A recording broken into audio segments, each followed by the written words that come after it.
Entonces vamos a empezar primero con la rinofaringitis aguda. La rinofaringitis aguda, así como el resto de infecciones que ustedes o vamos a ver aquí en esta charla, la mayoría son de origen viral. Casi todas, por no decir todas, son de origen viral. El curso de estas infecciones va a ser benigno, a menos que el paciente, ya sea adulto o niño, presente alguna comorbilidad o algún factor de riesgo que conlleve a que este tipo de infecciones que son inocuas, que no deberían causar ningún problema en ningún paciente, a más del el malestar que les ocasiona pues el estar enfermo, no debería ocurrir en realidad. Pero en su mayoría, gran parte de estos pacientes, el curso es benigno. Las estaciones, por supuesto, que juegan un papel importante, sobre todo el predominio va a ser en el otoño o en el invierno, por los cambios climáticos, de temperatura, etcétera, y es una de las infecciones, o es mucho más común, en los niños, como habíamos mencionado anteriormente. Los agentes etiológicos de la rinofaringitis aguda los podemos dividir en dos grupos, los más frecuentes y los menos frecuentes. Realmente la distinción o saber el agente etiológico como tal que está afectando o que está ocasionando la rinofaringitis no tiene mayor relevancia cuando hablamos del manejo, del tratamiento de estas enfermedades. Sin embargo, se los estudia como gaceta epidemiológica o simplemente para tener en consideración cuáles son los más comunes. De ahí que entre los más frecuentes van a estar los rinovirus, y de hecho son casi la mayoría, casi todas las rinofaringitis van a ser por rinovirus, seguidas del coronavirus. De hecho, pues ahora hace poco en la pandemia tuvimos el repunte de los casos de SARS-CoV-2 que causaban neumonías atípicas, pero que también es un agente que puede ocasionar rinofaringitis aguda y que no tiene mayor repercusión, simplemente se queda una rinofaringitis aguda que no tiene mayor complicación. Estos dos son los que más frecuentemente ocasionan este cuadro. De ahí hay otros agentes que, a pesar de ser frecuentes, no lo son tanto, como el virus de la influenza, el de la parainfluencia, el neumovirus, o también llamado virus incidental respiratorio, o el adenovirus. Menos frecuentes tenemos los enterovirus y el reovirus. Cabe destacar que el rinovirus, así como el coronavirus, así como hemos escuchado pues actualmente en las noticias o hace muy poco, que existen 1 millón de cepas o serotipos. El rinovirus también tiene muchísimas formas, muchísimos serotipos, y es por esta razón que se describe que existen varios episodios anuales, tanto para niños como adultos, más en niños, ya que sobre todo ellos aún no tienen la inmunidad completa y su inmunidad recién se está desarrollando. Por lo tanto, más se consideran, además de ser virales, se consideran como enfermedades de adaptación. Es decir, que el niño, conforme va creciendo, va a ir adquiriendo la inmunidad necesaria. Eso sí, no va a ser total, porque realmente en algún momento, igual que en los adultos, nuevamente va a adquirir la enfermedad, pero va a tener una inmunidad un poquito más desarrollada que le va a permitir tener un poquito más resistencia ante este tipo de enfermedades. El mecanismo de transmisión principal lo podemos dividir en dos, en la transmisión directa y la transmisión indirecta. La transmisión directa va a ser por micropartículas o gotitas respiratorias, aerosoles, que van a viajar desde el paciente infectado, ya sea niño o adulto, hacia el paciente que está expuesto o el paciente que está aparentemente sano. ¿Cuáles son los pacientes de mayor riesgo, entre comillas, para poder acarrear una rinofaringitis? Pacientes pequeños, los niños pediátricos, sobre todo menores de 3 años, que van a los centros de desarrollo infantil, que van a las escuelitas, que van a los jardines, etcétera, porque ellos están más expuestos a otros niños que también puede ser que tengan la enfermedad. A diferencia de los adultos o de aquellos niños que quizás reciben clases en casa o por cualquier motivo no se mueven de casa, obviamente van a tener una menor cantidad de episodios, porque la transmisión, al ser de persona a persona, si no tienen ese contacto social, no van a tener ningún tipo de problemas o de adquisición de esta enfermedad. Una de las vías de entrada va a ser la misma nariz, las fosas nasales, puede ser a través de la boca, por la cavidad oral, e incluso se describe también una de las puertas de entrada, la conjuntiva, a través de la conjuntiva. Ustedes dirán, pero ¿y la conjuntiva qué tiene que ver con una rinofaringitis? Que estamos hablando de las cavidades nasales. Pues recuerden que la cavidad ocular, ya cerca del ojo, la conjuntiva, etcétera, todas esas estructuras están interconectadas con las fosas nasales a través de los conductos lacrimales. Entonces, al momento de ingresar o ser una puerta de entrada del ojo, puede llegar, por supuesto, hacia la rinofaringe. Una de las formas indirectas va a ser a través de fómites. Se describe que el rinovirus, sobre todo, puede durar de 48 a 72 horas en los materiales inertes, ya sea escritorios, ya sea puertas, etcétera, en donde pasamos las manos y luego nos las llevamos directamente o a la boca o a la nariz. De manera indirecta estamos adquiriendo también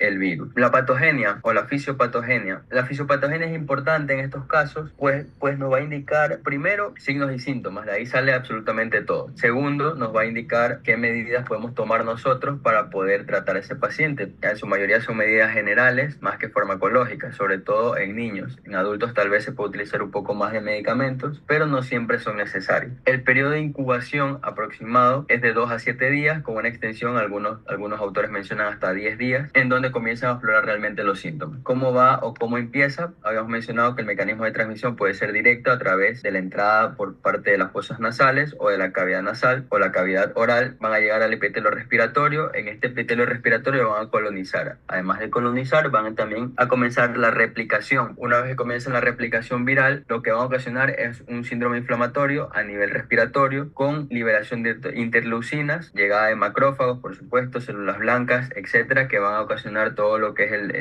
la respuesta inmunitaria, en donde se van a comenzar a secretar principalmente interleucinas y prostaglandinas. Aquí toma un papel importante las prostaglandinas porque son las que van a estar encargadas de ocasionar a nivel de los vasos sanguíneos de las fosas nasales vasodilatación. Además, el propio mecanismo inflamatorio que aumentan aún más la vasodilatación, y con esto va hacer que pues salga líquido del vaso sanguíneo hacia el intersticio, en este caso hacia la cavidad nasal. Y aquí constituyen el primer signo síntoma o el característico sobre todo de la rinofaringitis, que es la rinorrea. Al momento de aumentar la permeabilidad vascular sale líquido a través del vaso sanguíneo y comienzan a secretarse, además de esto, también otro tipo de sustancias tipo mucinas, moco, por una acción colinérgica a nivel de las glándulas. Es decir, que el virus, además de ocasionar el proceso inflamatorio, desencadena una acción colinérgica en glándulas, sabiendo que cuando hay un proceso colinérgico en las glándulas se van a comenzar a secretar, o sea, son secretoras, comienzan a secretar más moco, sumado a la vasodilatación, van a hacer que toda esta mucosa se vuelva congestiva. Y ahí va otro síntoma, signo de la rinofaringitis, que es la congestión nasal. Entonces, teniendo en cuenta esto, ¿cuáles son los signos y síntomas? Podemos dividirlo asimismo en dos grandes grupos: los síntomas respiratorios y los síntomas sistémicos. Los síntomas sistémicos van a ser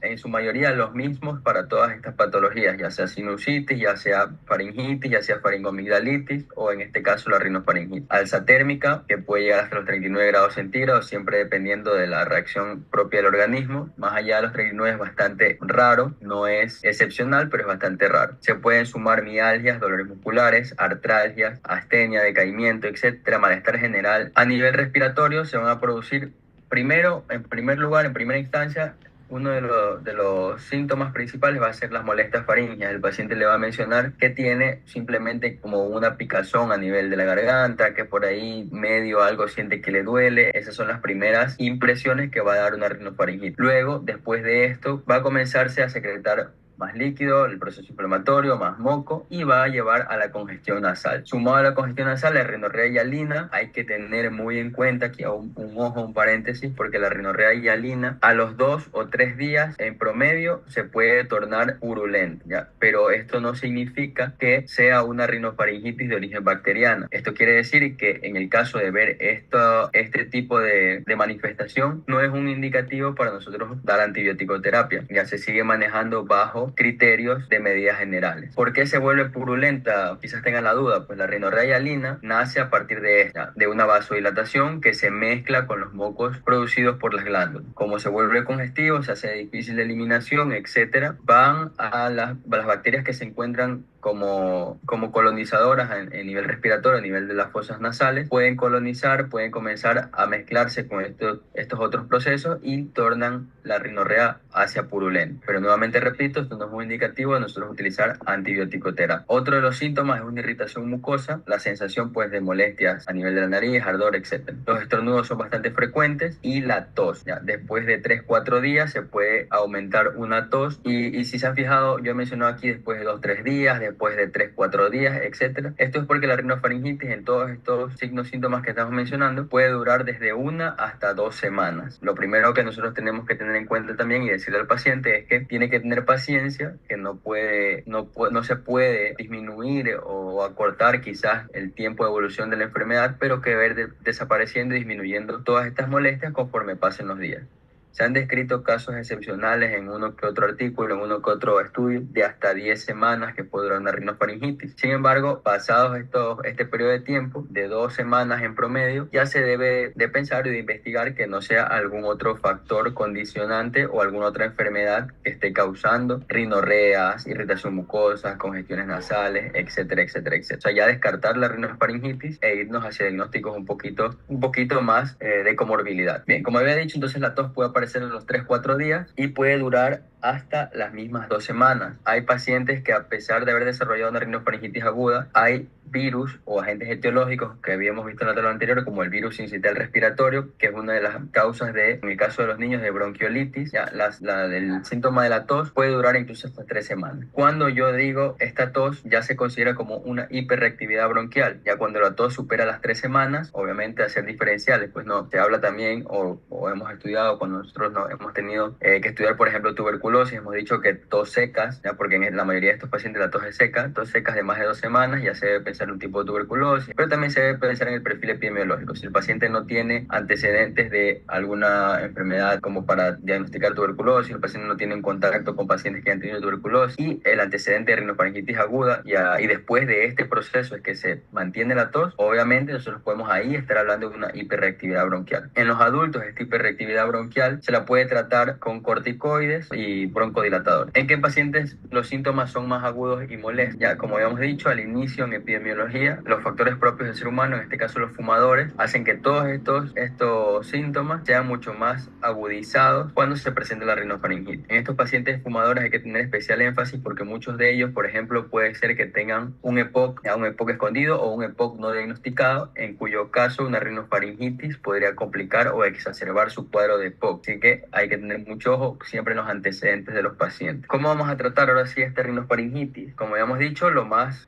sencillo siempre a veces es lo más difícil, ¿no? Entonces lo más sencillo de hacer en estos casos son todas sus medidas generales. En el caso de los adultos y también de los niños, vamos a tener como principal la hidratación adecuada, principalmente en niños, porque la fiebre, ya saben que en todo paciente la fiebre deshidrata. En los niños hay que tener especial cuidado con la deshidratación, se deshidratan muy rápido, en especial los niños pequeños. No abrigarse tanto, también hablamos nuevamente en los niños. Recuerden que el abrigarse eleva la temperatura, ¿ya? A veces las mamitas, los papitos no saben, porque lo primero que van a decir es que el niño tiene frío, que tiene escalofríos. Como médicos, nosotros tenemos que indicarles que no deben abrigarlo tanto, porque eso, más que ayudarlo, le va a aumentar la temperatura. Y al aumentar la temperatura, corremos riesgo en los adultos del escalofrío, que probablemente sea mucho más fácil de manejar, pero en los niños puede conllevar incluso a convulsiones febriles. Y ahí tenemos también, o vamos desglosando las posibles complicaciones, que de una rinofaringitis que no debería llegar a ningún tipo de complicación, me llega, por ejemplo, a una convulsión, pero por fiebre. Otra de las medidas generales es humidificar el ambiente. Ya es bien sabido que los ambientes fríos hacen que las fosas nasales se mantengan secas. Esta sequedad hace que los cilios, que se supone que son los encargados de movilizar el moco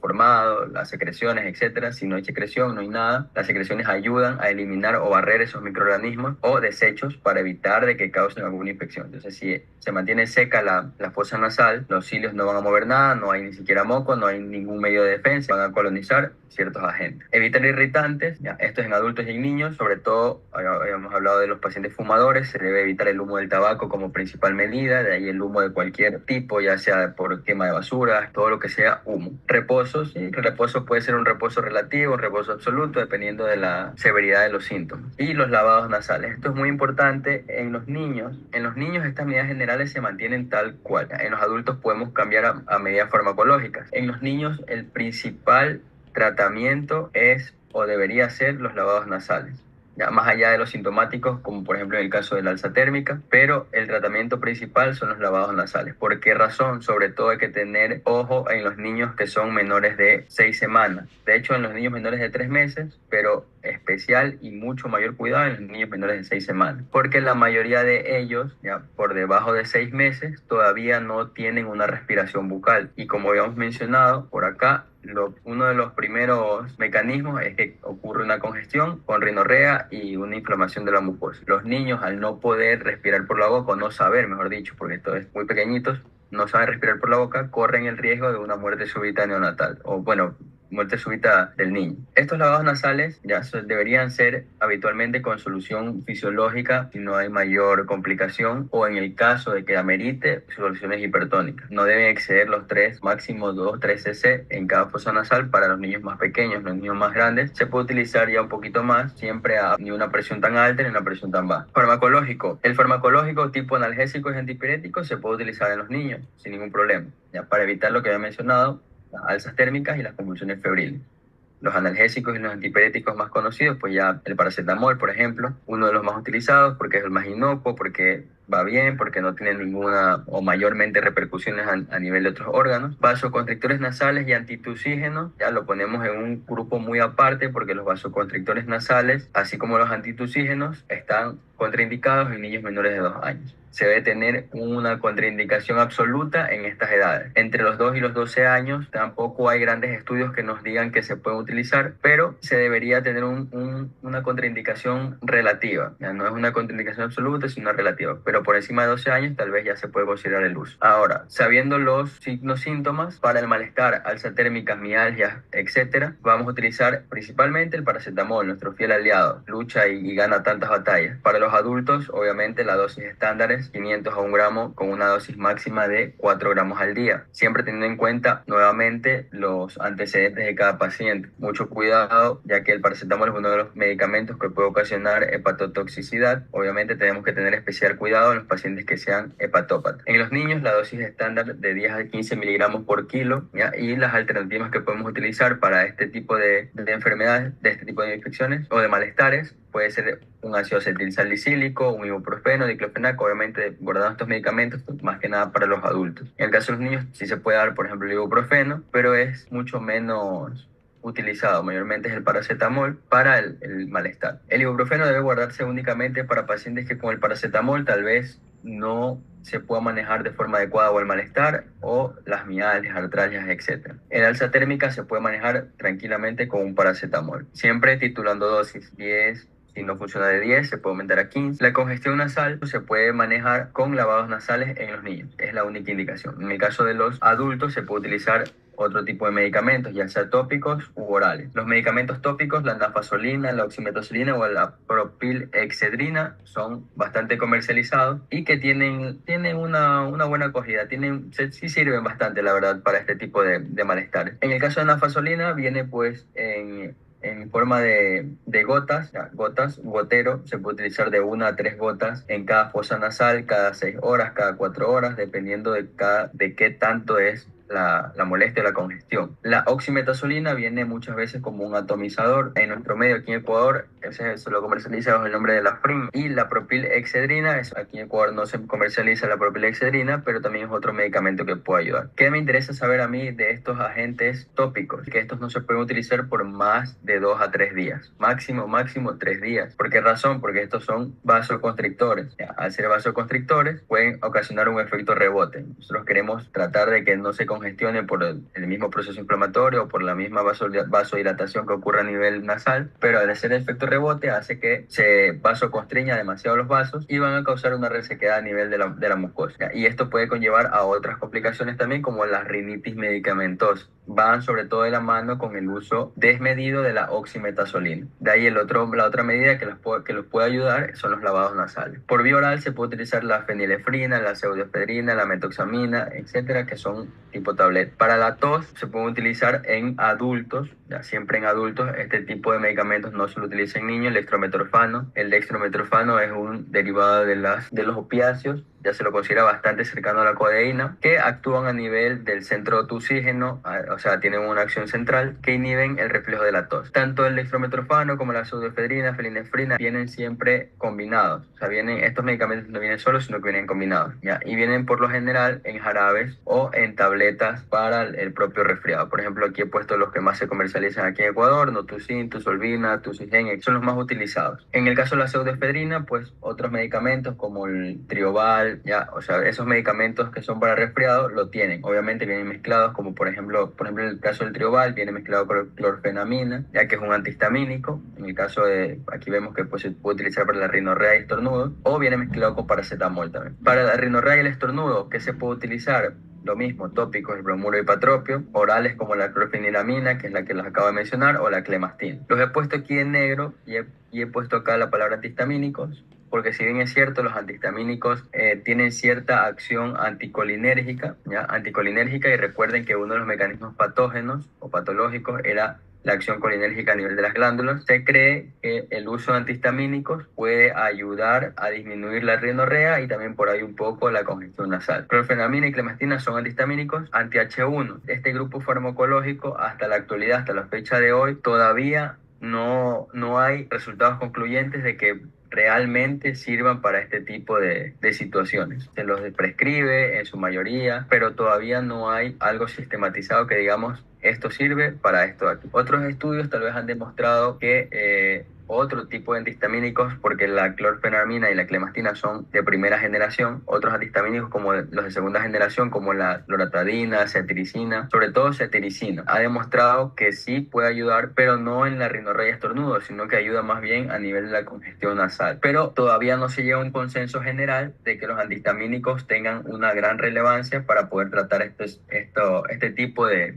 afección. Y no está de más indicar que los antihistamínicos en los niños asimismo están contraindicados, sobre todo en los niños menores de 2 años. Los antihistamínicos, ¿por qué están contraindicados en niños? Porque tienen acción sedante. Ya la mayoría de estos antihistamínicos, sobre todo los H1 como clorfenamina y clemastina, tienen acción sedante, ya causan somnolencia, estupor, etcétera, dependiendo de qué tanto sea la reacción. Además de esto, los antihistamínicos, su acción colinérgica ya también tienen otro tipo aparte de su acción anticolinérgica, tienen otro tipo de reacciones que pueden conllevar alteraciones cardiovasculares. Ya, por ejemplo, los antihistamínicos en pacientes que tengan arritmias también están contraindicados, porque uno de los efectos adversos de los antihistamínicos puede ser arritmias cardíacas, ya, o alteraciones a nivel de la función eléctrica del corazón. Entonces, resumiendo, niños solamente lavados nasales, adultos la gama de fármacos que podemos tener, pero que no tienen mayores implicaciones, sobre todo cuando hablamos de tos o cuando hablamos de utilizar antihistamínicos. Ya. Ahora, existe otro grupo farmacológico que son los mucolíticos. ¿No? Los mucolíticos son un grupo como el tipo Primusil, ¿ya? Acetilcisteína. Este tipo de medicamentos sirve más para los adultos, ¿ya? Los adultos. Probablemente ayude más en las bronquitis crónicas más que en una rinofaringitis, pero también en muchas ocasiones se suele prescribir, tal vez de forma errónea, ya que no es realmente para esta enfermedad. Ya se utiliza en otras entidades clínicas, pero no en esta. Y por supuesto, paciente pediátrico que utilice Primusil o acetilcisteína también está contraindicado. Todos estos agentes mucolíticos en muchas ocasiones aumentan la tos, ya, porque la mayoría de niños, primero, que todavía no saben expectorar, ya, sobre todo niños menores de 5 años, ellos tienden a tragárselas o a deglutir la secreción. Entonces esto le va a causar otro tipo de complicación. No deberían darse ni los mucolíticos, ni los antitusígenos, ni antihistamínicos, nada de lo que hemos mencionado aquí. Y bueno, para terminar con rinofaringitis, tenemos también un algoritmo diagnóstico en donde podemos hacer dos implicaciones, las no complicadas y las complicadas. Las complicadas, ya que son dentro de la gama de las complicadas, no deberían llegar, porque habíamos dicho que son autolimitadas, pero se pueden complicar con infecciones bacterianas secundarias. ¿Cuáles son estas? Una otitis media aguda purulenta o una sinusitis aguda purulenta, que son las más comunes, en cuyo caso debería darse antibiótico-terapia. Cuando no son complicadas y solo tienen los síntomas que hemos mencionado, se debe abstener al uso de antibióticos y solo se debe utilizar las medidas generales que hemos dicho y el tratamiento farmacológico sintomático. Se puede recomendar también vigilancia durante 7 a 10 días para ver si no ocurre alguna complicación, y en el caso de que ocurra, tales como fiebre persistente más de 3 días, aparición de fiebre después de 3 días, persistencia de la tos, obstrucciones nasales ya de larga data, dificultad respiratoria, que se complique con una conjuntivitis purulenta, un edema palpebral, etc. Solo en esos casos se puede hacer alguna distinción para utilizar antibiótico-terapia o, en su debido de caso, referir al nivel que corresponde. ¿En quiénes más probablemente se puede presentar una complicación? En los pacientes con grandes comorbilidades crónicas, en pacientes neutropénicos, en pacientes inmunodeprimidos en general, en pacientes con enfermedades crónicas tales como diabetes mellitus, hipertensión arterial, los neutropénicos, los inmunocomprometidos tales VIH, etcétera, etcétera, etcétera. La prevención básicamente son lavado de manos, uso de mascarillas, evitar pues el estar utilizando objetos o estar muy cerca del paciente que ha contaminado o que está eliminando gotitas respiratorias, y la vacunación A pesar de que para la influenza existe vacuna, realmente estudios no han concluido de que la vacunación como tal sea un punto fundamental para prevenir este tipo de infección viral. Esto es debido a lo mismo que les dije al principio, ya que la mayoría de las infecciones son por distintos serotipos, entonces van a estar con infecciones a repetición. Esperando que por lo menos haber aportado un poco acerca del manejo. Recuerden, pues, como conclusión, la mayoría de infecciones son virales, el resto sintomático, y mucho cuidado con los niños. Ya saben, medidas generales, ningún otro medicamento de los que se ha mencionado para los adultos están indicados para esta población. Con eso, pues, me despido y muchas gracias por la asistencia del día de hoy.